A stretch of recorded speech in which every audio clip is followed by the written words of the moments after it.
The rush is on. Good evening, Guam, and welcome to Newswatch. I'm Jeff Marchessault.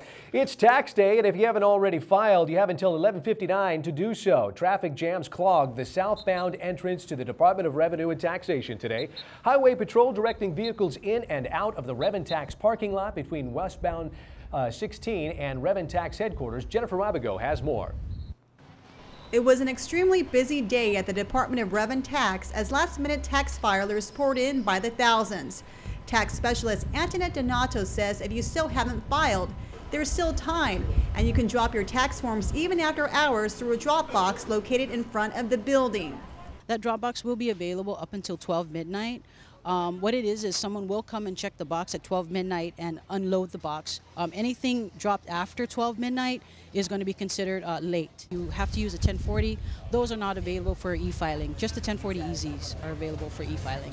According to Donato, if you owe taxes and are not able to pay today, her advice to you is to still file. That way you won't pay a big penalty. We can always send you a billing later on to come in and make arrangements if the payment is too big, or maybe sit down with a collection officer and you can work out your payment plan.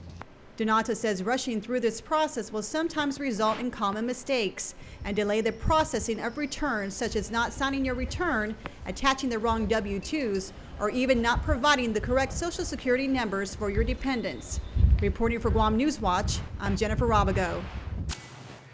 You may want to hold out a little longer to replace some of those major appliances. The U.S. Department of Energy's $300 million rebate program for Energy Star appliances will begin by the end of April in 19 of 56 states and territories. Guam's program is slated to begin in May and will help residents replace older, inefficient refrigerators, freezers, washing machines, room and central air conditioners with new Energy Star appliances. Rebates typically range from $50 to $500 for most products.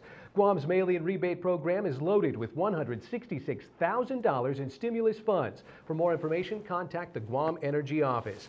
In other news tonight, as the Guam Department of Education struggles with ordering textbooks on time for the start of each new school year, Newswatch discovers the high-tech way one local private school prevents this problem from happening again. Here's Jennifer Rabigo.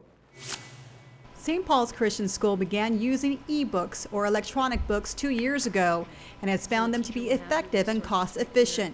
Assistant Principal Helen Nishiera says students are more familiar and comfortable with iPods, netbooks, and being online. She says this is the main reason why St. Paul's is taking learning to the internet. We have 21st century students, but we're used to teaching 20th century style, so we need to get into sync with our students and start teaching them the way their culture is now. Nishiera says ebooks allows them to relate very current events to the subjects they teach. One example was the earthquake in Chile. She says ebooks also gives online tutorials which help students with learning in each subject area while at home. Nishiera says there are many advantages to this online method.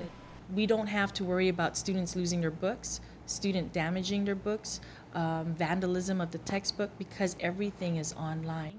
Reporting for Guam Newswatch, I'm Jennifer Rabigo. The 6 local finalists for the America's Next Top Model after the break. Welcome back. It's been nearly 7 years since the untimely death of Guam Senator Angel Santos. A special occasion in the capital last night celebrated Santos's life as family man and island leader.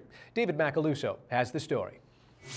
Candles illuminated Angel Santos Laddystone Park as family members and friends gathered to remember the late Senator Angel Santos. A founding member of the Chamorro Nation, Santos fought against oppression of human rights on Guam and the denial of self-determination. He served as senator in the 23rd and 24th Guam legislatures. Yesterday marked Santos' 51st birthday. Anthony Santos says his brother stood for preservation of Chamorro culture and for the rights of the people who make Guam their home. His fight was to make sure that people were not, their rights weren't being violated and stuff, and bringing back the culture and the heritage. And his supporters that kind of throw this for him, and they're the ones that keep his spirit alive. Yet for Anthony Santos, the angel he misses most is his older brother. When we barbecue and stuff, he usually plays guitar. So those are the things that I kind of remember, and I'll never forget about that. Well, Guam, your votes for the America's Next Top Model casting call are in. The 6 finalists are Jocelyn Bermudez, Cameron Mosley, Nicole Leitzel, Caitlin McManus, Alita Borja, and Jesse Pinkston. Judges will choose the winner tonight after the 6 contestants compete in a Docomo pose challenge and take a final swagger prance down the runway. Final selection is now underway at GPO. The lucky model will receive several prizes, including a round trip to LA, where she'll meet with the casting director of America's Next Top Model. Tune in to our broadcast tomorrow to find out who the winner is. To review these stories, this video stream, and other news, log on to GuamNewsWatch.com. April 26th, we launch our full half-hour nightly news program here at CW4. I'm Jeff Marchessault. Thanks for watching, and good night.